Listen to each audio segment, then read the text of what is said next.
bab tentang mandi. La yajibul guslu alal hayyi, tidak wajib mandi atas orang yang hidup illa bil janabati, kecuali dengan sebab junub, awil wiladati, atau dengan sebab melahirkan, walau min ghairi balalin, sekalipun dari tanpa basah. Min ghairi balalin, dari tanpa basah, artinya tidak mengeluarkan darah seumpama disesat. Orang yang mengeluarkan anak, kenapa dihukumkan wajib mandi? Li'annal walada maniyun munakidun, karena anak itu adalah mani yang sudah berubah wujud. Maka orang yang melahirkan kenapa diwajibkan mandi? Karena sama seperti dia habis mengeluarkan mani, cuman maninya udah berubah. Awin kito ilhaidi awin nifasi, atau terputusnya haid atau nifas. Itulah yang disebabkan orang terkena kewajiban mandi. Yang pertama karena junub, yang kedua melahirkan walaupun tanpa basah, yang ketiga selesainya darah haid atau darah nifas. Itu sebab-sebab orang mandi junub atau mandi hadas besar.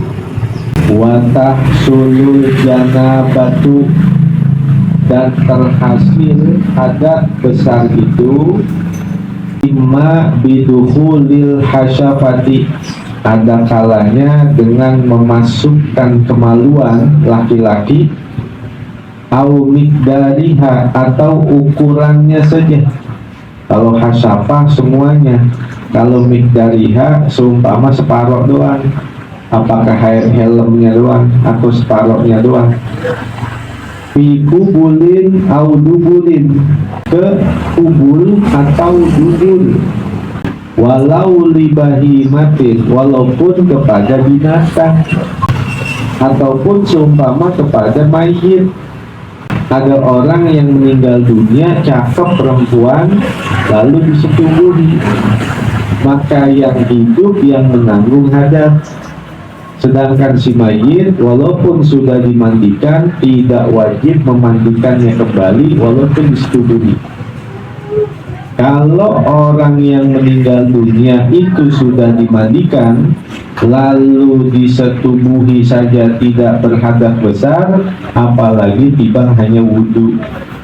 Ini kan di masyarakat kita begitu, jangan dipegang ya, ini udah diwuduin, ntar batal. Jangankan wudhu, seandainya tuh mayit disetubuhin, itu tidak akan menanggung hadas besar. Yang menanggung hadas besar adalah yang hidup, bukan yang mati. Maka orang itu junub dengan sebab memasukkan kemaluannya ke kubul atau ke dubur, sekalipun kubul atau duburnya binatang. Wa illam yahsul inzalun, walaupun tidak terhasil keluarnya mani. Inzalun artinya keluar mani, baru tiba dimasukin doang, belum keluar mani, udah junub dia, udah hadas besar dia.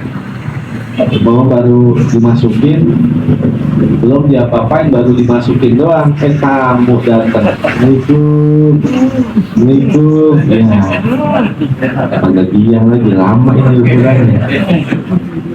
Wa imma binuzulil maniyyi, dan ada kalanya dengan sebab keluar mani. Walau bighairi ilajin, walaupun dengan tanpa hubungan badan. Orang keluar mani dengan sebab tanpa hubungan badan. Kal hasili in naumi, seperti yang terhasil pada tidur. Ya tidur, mimpi, keluar mani, maka dia terkena hukum janabah. Walahu fardhani la yasihhu illa bihima, dan baginya dua rukun tiada sah kecuali dengan keduanya. Mandi itu memiliki hanya dua rukun. Al-awwalu, yang pertama, an-niyatu, niat. Makrunatan, yang dibarengi di awal juz'in, dengan awal bagian, yang gesiluhu min jasadihi, yang ia membasuh dari badannya. Niat yang dibarengi dengan awal satu bagian yang ia membasuhnya dari badannya. Boleh kaki dulu, boleh tangan dulu, boleh badan dulu, bebas. Kalau mandi itu nggak ada tertibnya. Beda sama wudhu. Kalau wudhu ada tertibnya, muka dulu, baru tangan, baru kepala, baru kaki. Itu kalau wudhu.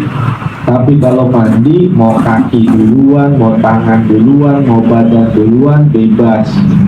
Syaratnya cuma satu. Rukun yang pertama adalah niat yang dibarengi dengan awal bagian yang ia membasuh dari badannya. Umpama air pertama kali jatuh di badan, maka wayang wirudukasilu, dan berniatlah orang yang mandi itu rob al-hadati, rob al-hadat, au fardal ghusli, au nahwa dalika, atau yang seumpama itu. Pas air jatuh di badan, nawaitu rob al-hadat, segitu aja udah. Atau yang gampang, nawaitu fardal ghusli, udah segitu. Pas air jatuh di badan atau di kaki atau di tangan, pas kita siram di tangan, nawaitu fardal ghusli. Atau di kaki, nawaitu fardal ghusli. Atau di badan, nawaitu fardal ghusli. Itu yang pertama. Wasani, yang kedua, rukun mandi itu takmimu jasadihi, meratakan badannya, zohiron fakor, bagian luarnya saja, wasyaharihi, dan rambutnya, zohiron wabatinan, bagian luar dan bagian dalamnya, bilma'i, dengan air, marlatan wahidatan, satu kali basuhan. Cuman dua deh. Pertama niat, yang kedua meratakan air ke seluruh badan. Ini cuma sedikit. Jadi catatannya orang yang mandi, larangannya satu. Kalau lagi mandi, jangan lari yang ke jalanan. Itu aja yang gak boleh. Jadi rukunnya cuma dua. Yang pertama niat, yang kedua meratakan air ke seluruh badan. Sabun, sampo, keramas, itu sunnah. Itu sunnah. Mandi junub, bahasanya orang, saya belum keramas ini. Padahal keramas dan keramas, kalau airnya rata, sah. Airnya semuanya kena sekujur badan, sah, walaupun nggak keramas. Keramas dan pakai sabun itu hukumnya adalah sunnah. Bahkan kalau pakai sabun, kalau nanti busanya itu menghalangi air karena keberatan licin, badan jadi terhalang, jangan dulu.